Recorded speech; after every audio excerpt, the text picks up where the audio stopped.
Price Lord. இன்றைய தியானம் சங்கீதம் 37வது அதிகாரம் 1 முதல் 40 வரை. பொல்லாதவர்களை குறித்து எரிச்சல் அடையாதே, நியாயக்கேடு செய்கிறவர்கள் மேல் பொறாமை கொள்ளாதே. அவர்கள் புல்லை போல் சீக்கிரமாய் அறுப்புண்டு பசும் பூண்டை போல் வாடி போவார்கள். கர்த்தரை நம்பி நன்மை செய், தேசத்தில் குடியிருந்து சத்தியத்தை மேய்ந்து கொள். கர்த்தரிடத்தில் மனமகிழ்ச்சியாய் இரு, அவர் உன் இருதயத்தின் வேண்டுதல்களை உனக்கு அருள் செய்வார். உன் வழியை கர்த்தருக்கு ஒப்புவித்து அவர் மேல் நம்பிக்கையாய் இரு, அவரே காரியத்தை வாய்க்க பண்ணுவார். உன் நீதியை வெளிச்சத்தைப் போலவும் உன் நியாயத்தை பட்ட பகலைப் போலவும் விளங்க பண்ணுவார். கர்த்தரை நோக்கி அமர்ந்து அவருக்கு காத்திரு. காரிய சித்தி உள்ளவன் மேலும் தீவினைகளை செய்கிற மனுஷன் மேலும் எரிச்சலாகாதே. கோபத்தை நெகிழ்ந்து உக்கிரத்தை விட்டுவிடு. பொல்லாப்பு செய்ய ஏதுவான எரிச்சல் உனக்கு வேண்டாம். பொல்லாதவர்கள் அறுப்புண்டு போவார்கள்.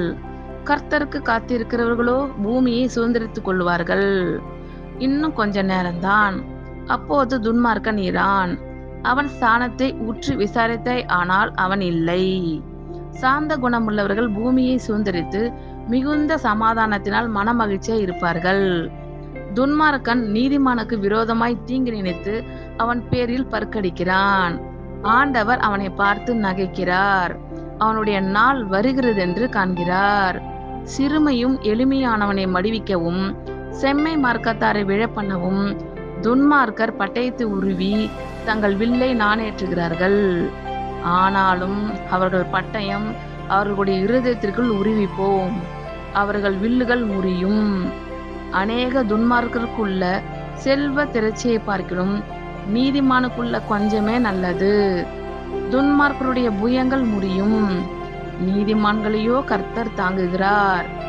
உத்தமர்களின் நாட்களை கர்த்தர் அறிந்திருக்கிறார், அவர்கள் சுதந்திரம் என்றென்றைக்கும் இருக்கும். அவர்கள் ஆபத்து காலத்திலே வெக்கப்பட்டு போகாதிருந்து பஞ்ச காலத்திலே திருப்தி அடைவார்கள். துன்மார்க்கரோ அழிந்து போவார்கள். கர்த்தருடைய சத்துருக்கள் ஆட்டுக்குட்டிகள் நினைத்தை போல் புகைந்து போவார்கள். அவர்கள் புகையாய் புகைந்து போவார்கள். துன்மார்க்கன் கடன் வாங்கி செலுத்தாமல் போகிறான், நீதிமானோ இறங்கி கொடுக்கிறான். அவரால் ஆசீர்வதிக்கப்பட்டவர்கள் பூமியை சுதந்திரித்துக் கொள்வார்கள், அவரால் சபிக்கப்பட்டவர்களோ அறுப்புண்டு போவார்கள். நல்ல மனுஷனுடைய நடைகள் கர்த்தரால் உறுதிப்படும், அவனுடைய வழியின் மேல் அவர் பிரியமாய் இருக்கிறார். அவன் விழுந்தாலும் தள்ளுண்டு போவதில்லை, கர்த்தர் தமது கையினால் அவனை தாங்குகிறார். நான் இளைஞனாய் இருந்தேன், முதிர் வயது உள்ளவனும் ஆனேன். ஆனாலும் நீதிமான் கைவிடப்பட்டதையும் அவன் சந்ததி அப்பத்துக்கு இறந்து தீர்கிறதையும் நான் காணவில்லை. அவன் நித்தம் இறங்கி கடன் கொடுக்கிறான், அவன் சந்ததி ஆசீர்வதிக்கப்படும். தீமையை விட்டு விலகி நன்மை செய், என்றென்றைக்கும் நிலைத்திருப்பாய். கர்த்தர் நியாயத்தை விரும்புகிறவர், அவர் தமது பரிசுத்தவான்களை கைவிடுவதில்லை. அவர்கள் என்றென்றைக்கும் காக்கப்படுவார்கள். துன்மார்க்கருடைய சந்ததியோ அறுப்புண்டு போம். நீதிமான்கள் பூமியை சுதந்திரித்துக் கொண்டு என்றென்றைக்கும் அதிலே வாசமாயிருப்பார்கள்.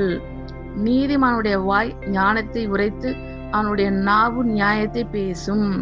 அவனுடைய தேவன் அருளிய வேதம் அவன் இருதயத்தில் இருக்கிறது, அவன் நடைகளில் ஒன்றும் பிசகுவதில்லை. துன்மார்க்கன் நீதிமான் மேல் கண் வைத்து அவனை கொல்ல வகை தேடுகிறான். கர்த்தரோ அவனை இவன் கையில் விடுவதில்லை.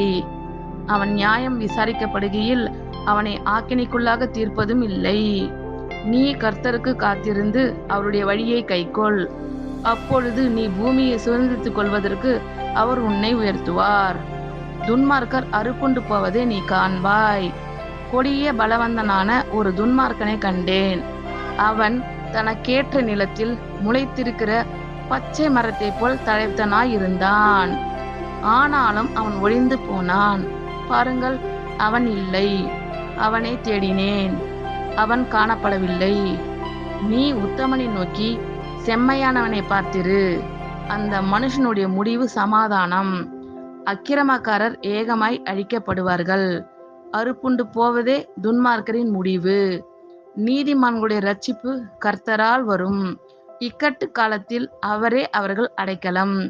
கர்த்தர் அவர்களுக்கு உதவி செய்து அவர்களை விடுவிப்பார்.